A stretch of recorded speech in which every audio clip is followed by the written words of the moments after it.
Hong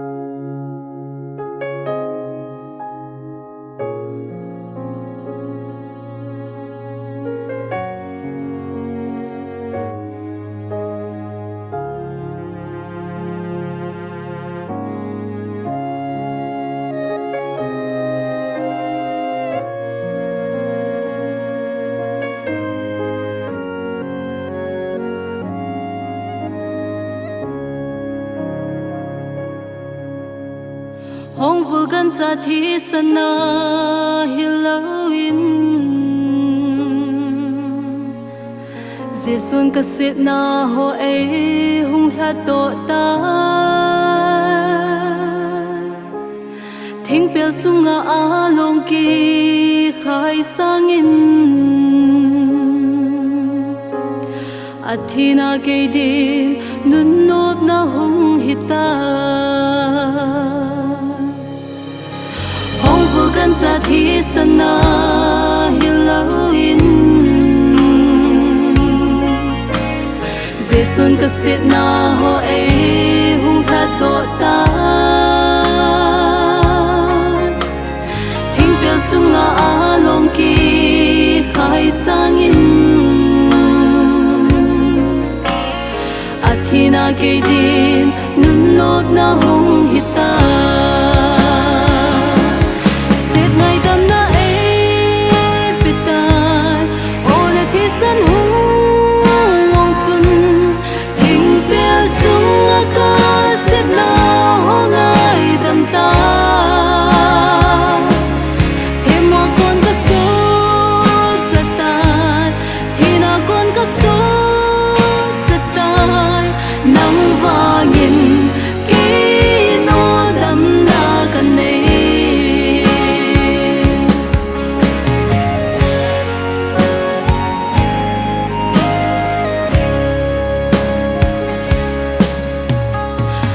Sunga ling lu khu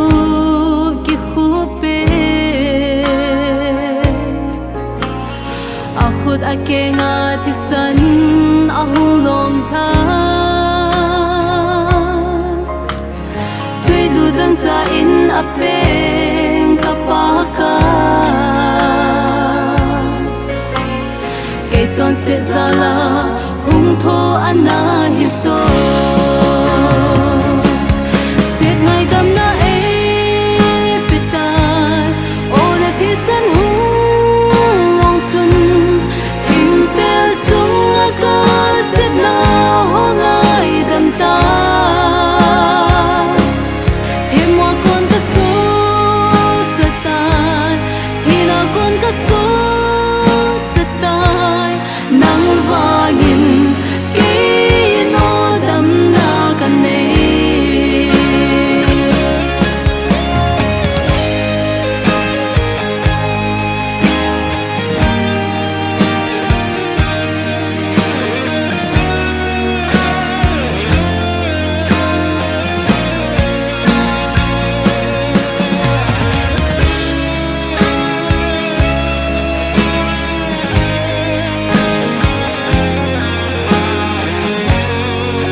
Sunga ling lu khu